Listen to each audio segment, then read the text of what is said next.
आपको पता है जब मैं इन्वेस्टिंग करता था तो इन्वेस्टिंग करने में मुझे जो सबसे ज़्यादा मिलता था वह था लॉस। मैं सिर्फ इन्वेस्टिंग के अंदर लॉस ही लॉस करता था। प्रॉफिट नाम का शब्द मैंने सुना था लेकिन कभी मेरे पोर्टफोलियो में एक्चुअल में देखा नहीं था। लेकिन जब मेरे लॉसेस ज़्यादा होने लगे और मेरे फंड्स ज़ीरो होने लगे तो मुझे किसी ने कहा कि भाई आप पहले इन्वेस्टिंग को अच्छे से सीख क्यों नहीं लेते, फिर आप एक्चुअली इन्वेस्टिंग शुरू कर दो। तब मैंने जाके इन्वेस्टिंग सीखना शुरू कर दिया और फिर मुझे नए नए लोग मिलते चले गए जिसे आप सभी को मिलते हैं। किसी ने कहा कि आप पहले कैंडल स्टिक पैटर्न सीखो, फिर मैंने कैंडल स्टिक पैटर्न सीखना शुरू कर दिया। किसी ने कहा कि आप पहले इंडिकेटर सीख लो, तो मैंने इंडिकेटर सीखना शुरू कर दिया।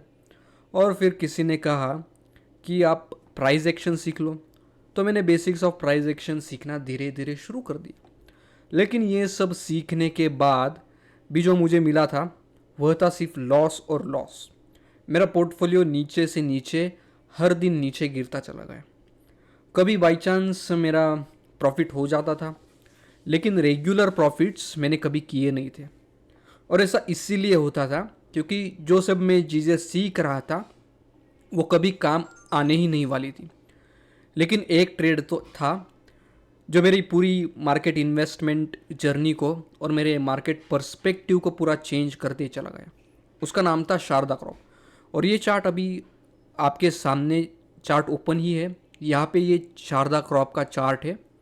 अगर आप चार्ट को ध्यान से देखोगे और जो मैंने एंट्री ली थी वो इस लेवल पे थी। आपको ये जनवरी 14 और 17 जनवरी के बीच में मैंने एंट्री ली थी। एंट्री के बाद मुझे एक अचानक से स्पाइक मिल जाता है चार्ट पे और 50 to 60% प्रॉफिट मुझे टोटल मिल जाता है विद इन 3 to 4 डेज। और तब जाके मैं बिल्कुल पता चल जाता है मुझे कि जो प्रॉफिट मिलने के लिए आप एक पूरे साल के लिए साल भर वेट करते हो 50-60% के लिए, वो प्रॉफिट मुझे 3-4 डेज में मिल जाता है। तो मैं सोच में पड़ गया कि अगर मुझे ऐसे ही एंट्रीज मिलते चले गए, ऐसे ही अचानक स्पाइक वाले एंट्रीज मिले गए, तो मेरा पोर्टफोलियो बहुत बड़ा हो सकता है विद इन फ्यू डेज। तो मैंने इस पर थोड़ा रिसर्च करना शुरू कर दिया। और एक बात मुझे ध्यान में समझ में आ गई कि एंट्री के बाद जब स्टॉक एक स्पाइक देता है तो लगभग इस लेवल पे न्यूज़ बाहर आ जाती है न्यूज़ आउटलेट में कि 2-3 स्टार इन्वेस्टर्स हैं, उन्होंने यहाँ पे स्टॉक में उनके जो स्टेक्स है वो बढ़ा दिए हैं नीचे के लेवल्स पे, तो इसीलिए ये बड़ा स्पाइक आ जाता है।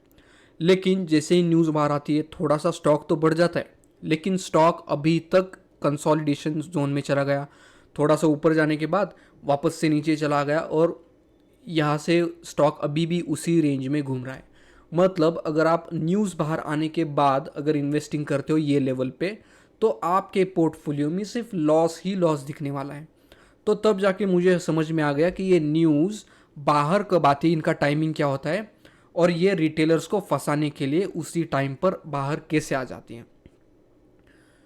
और तब जाके मुझे पता चल गया कि स्टॉक ऐसे सिर्फ ऑपरेटर्स ही भगा सकते हैं।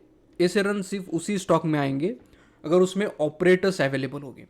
तो मैंने कुछ 2-4 बुक्स मंगा ली ऑपरेटर्स के स्टडी के लिए और तब मुझे पता चल गया कि ये ऑपरेटर होते कौन हैं, ये स्टॉक को मैन्युपुलेट कैसे करते हैं, फ्लक्चुएशंस कैसे लाते हैं और स्टॉक मार्केट में सिर्फ यही पैसे कैसे कमा रहे हैं।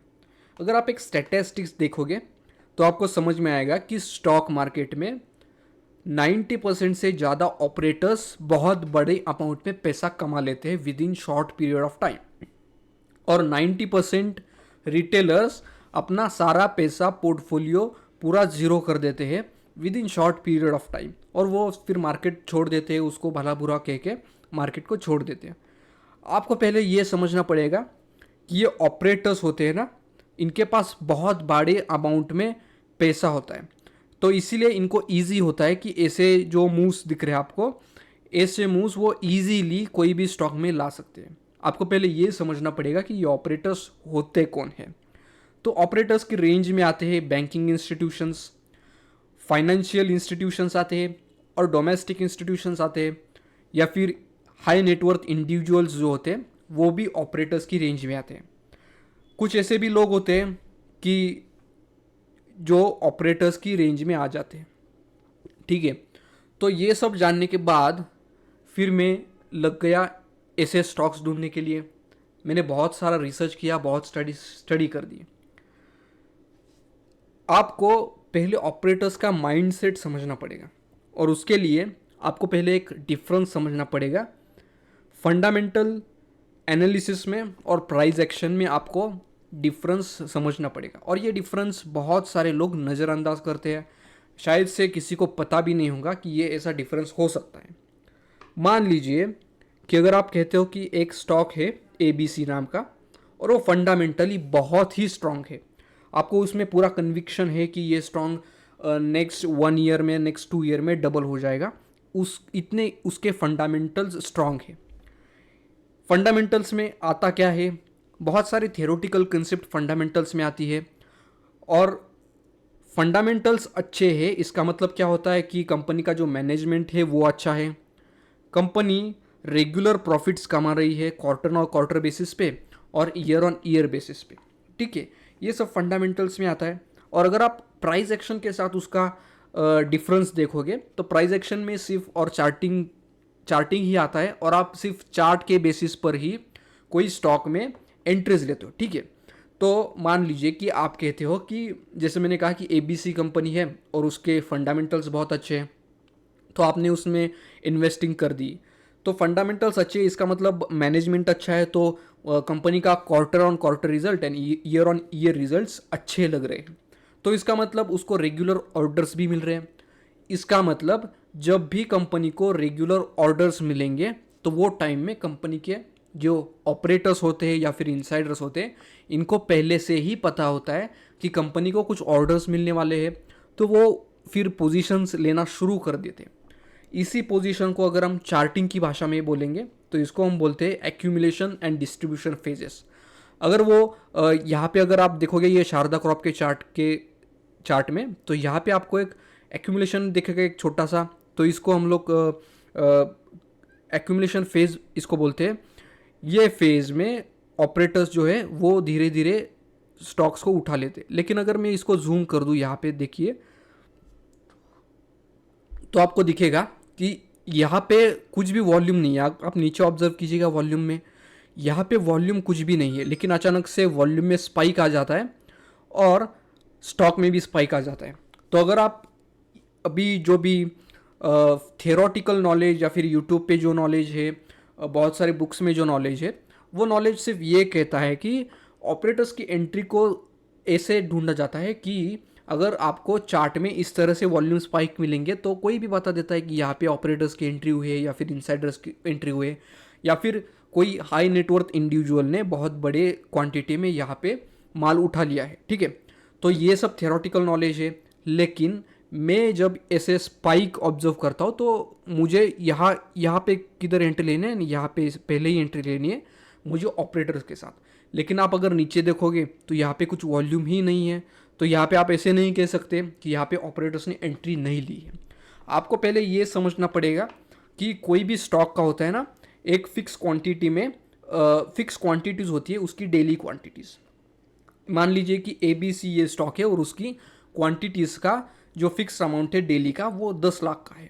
अगर 10 लाख क्वांटिटीज़ आज की डेट में फिक्स हो जाती है, पूरी फिल हो जाती है, पूरे बायर्स से फिल हो जाती है, तो वहाँ पे मतलब सेलर्स अवेलेबल नहीं है, तो वो जो स्टॉक है ना वो टेम्पररी फेज के लिए आज के लिए एक अपर सर्किट में लॉक हो जाता है। जैसे आप यहाँ पे देख पा रहे हो, ये आई थिंक 20% का सर्किट है ये कैंडल पे, तो ऐसे सर्किट में लॉक हो जाते हैं। आप नीचे वॉल्यूम भी देखोगे तो बहुत सारा वॉल्यूम स्पाइक यहाँ पे मिल गया है। ऐसा वॉल्यूम यहाँ पे वापस से दिखा नहीं है 2022 जनवरी से। ठीक है, तो ये सब होता है वॉल्यूम फ्लक्चुएशंस प्राइस के साथ। आपको ये डिफरेंस पहले फंडामेंटल एंड प्राइस एक्शन में सीखना पड़ेगा, समझना पड़ेगा, फिर ही आप ऐसे जो स्टॉक्स हैं वो ढूंढ पाएंगे। फिर मैंने इस पर रिसर्च शुरू कर दिया कि मुझे ऑपरेटर्स के साथ ही एंट्री लेनी है, तो मैंने थोड़ा रिसर्च कर दिया और मुझे समझ में आ गया कि एक पैटर्न में ही ये जो ऑपरेटर्स होते हैं, इनसाइडर्स होते हैं, एक अच्छे से पैटर्न में जो एंट्रीज है वो स्टॉक में पुट करते रहते और बड़ा बड़ा माल उठाते रहते। यहाँ पे आप देखेंगे कि यहाँ पे एक छोटा सा, अगर हम ये फेज़ में देखेंगे तो यहाँ पे एक छोटे से एक्यूमुलेशन दिख रहा है। तो ये फेज़ में ऑपरेटर्स ने है जो माल उठा लिया है और अचानक से यहाँ पे स्पाइक दे दिया। और ऐसे माल क्यों उठाते हैं वो छोटे छोटे क्वांटिटीज़ में? वो इसीलिए उठाते हैं, मैंने जैसे अभी थोड़ी टाइम पर डिस्कस किया कि हर कोई स्टॉक का ना एक क्वांटिटीज़ फिक्स होती है। अगर वो क्वांटिटीज़ फिल हो जाती है तो वो स्टॉक ऐसे अपर सर्किट में फिक्स हो जाता है। तो इसीलिए ये जो है ना, पहले थोड़े थोड़े सप्लाई में क्वांटिटीज़ उठा लेते ताकि जो बायर्स एंड सेलर का है वो एक सिम्बोसिस रहे, एक ठीक से बैलेंस रहे, इसीलिए वो ऐसे छोटे छोटे क्वांटिटीज़ में उठा लेते। तो ये पैटर्न मैंने पिक कर दिया, इसको मैंने ठीक से ऑब्जर्व किया और मैंने एक सिस्टम बनाया है, जो सिस्टम में मैं ऑपरेटर एंट्रीज ट्रेस करता हूँ और उसके बाद एंट्री लेता हूँ। ग्रुप का जो लिंक है टेलीग्राम ग्रुप का, मैंने डिस्कशन नीचे डिस्क्रिप्शन बॉक्स में भी डाल दिया है और चैट में भी डाल दिया है, आप वो लिंक में जा सकते हो। और आप जब ग्रुप को विज़िट करोगे तब आपको वहाँ पे ऑब्जर्व करना है कि कैसे हम लोग ऑपरेटर की एंट्रीज ट्रेस करते हो और कैसे हम लोग उसमें एंट्रीज लेते हैं और कैसे अचानक से स्पाइक आ जाते हैं। लास्ट 2-3 मंथ्स में हमने जेनटेक में एंट्री ली है, आरवीएनएल में एंट्री ली है और रिफेक्स में एंट्री ली है। बहुत सारे ऐसे स्टॉक्स है जिसमें हमने एंट्री लेने के बाद स्टॉक ने 2x एंड 3x भी रिटर्न्स हमें दिए हैं विद इन फ्यू 2-3 मंथ्स। और इतने रिटर्न्स के लिए आप सालों तक इंतज़ार करते हो, लेकिन इतनी इंतज़ार करने की आपको ज़रूरत नहीं है। आपको सिर्फ इतना ढूंढना है कि ऑपरेटर्स कहाँ पे है। मान लीजिए कि मैंने पहले ही जैसे डिस्कस किया अभी थोड़ी देर पहले कि कोई कंपनी के बहुत अच्छे फंडामेंटल से ऐसा मान रहे हो, लेकिन अगर वो कंपनी में ऑपरेटर्स की एंट्री नहीं होगी, बड़े प्लेयर्स की एंट्री नहीं होगी, तो फंडामेंटल्स अच्छे होने के बाद भी वो स्टॉक में स्पाइक नहीं आने वाला है। आपको ये डिफरेंस शायद किसी ने बताया होगा कि आपको कोई स्टॉक के फंडामेंटल्स अगर अच्छे होंगे ना तो वो स्टॉक चार्ट पे भी अच्छा ही होने वाला है, और अगर फंडामेंटल्स खराब हो गए तो वो स्टॉक चार्ट पे भी खराब ही होने वाला है। लेकिन कई बार ऐसे भी होता है कि फंडामेंटल्स तो कुछ भी नहीं होते और लेकिन स्टॉक तो भागते ही रहता है। तो ऐसे स्टॉक जो होते हैं वो हाईली ऑपरेटिव होते हैं। तो मैंने आपको ये बहुत अच्छा से डिफरेंस बता दिया है। आपको सिर्फ इन्वेस्टिंग अगर आप कर रहे हो तो आपको फंडामेंटल सीखने की कोई ज़रूरत नहीं है, आपको सिर्फ ऑपरेटर्स की एंट्री कहाँ पे ये देखना है। अगर आपने ऑब्जर्व किया होगा तो हर दिन के एंड में बहुत कुछ ब्रोकर्स होते हैं या फिर जो न्यूज़ चैनल्स होते हैं वो एक डेटा रिलीज़ करते हैं। वो डेटा एनएससी के वेबसाइट पे भी अवेलेबल होता है। फाइनेंशियल इंस्टीट्यूशंस का डेटा और डोमेस्टिक इंस्टीट्यूशंस का जो डेटा होता है, उनके बाय एंड सेल जो ट्रेड्स होते हैं उसका एक डेटा अलग से पब्लिश होता है। तो वो हर डे के एंड में पब्लिश होता है। तो वो भी बहुत इंपॉर्टेंस होता है कि मार्केट का जो डायरेक्शन है वो कौन से डायरेक्शन में जाने वाला है, वो डिसाइड करने के लिए ये डेटा भी बहुत ही इंपॉर्टेंट होता है। तो ठीक है, मैंने सब कुछ आपको बता दिया है कि ऑपरेटर्स होते कैसे कौन है और ये स्टॉक को मैनिपुलेट कैसे करते हैं। और आपको अगर ऐसे स्पाइक्स में ट्रेड करना है और जल्दी से जल्दी बड़े प्रॉफिट्स बनाने हैं तो आपको सिर्फ ऑपरेटर्स को ही फॉलो करना है। डिस्क्रिप्शन में मैंने टेलीग्राम की जो लिंक है वो डाल दी है, चैट में भी मैंने लिंक डाल दी है। इनसाइडर्स इनसाइट ये ग्रुप का नेम है, आपको ग्रुप में जाना है और सिर्फ वहाँ पे जाइए, ऑब्जर्व कीजिए कि ऑपरेटर्स ट्रेस कैसे होते हैं। आगे की वीडियोस में भी मैं डिस्कस करूँगा कि ये ऑपरेटर होते कौन हैं और ये एक्चुअल में ऑपरेट कैसे करते हैं, और कुछ स्टॉक्स भी हम लोग डिस्कस करने वाले हैं। आज की वीडियो में इतना ही।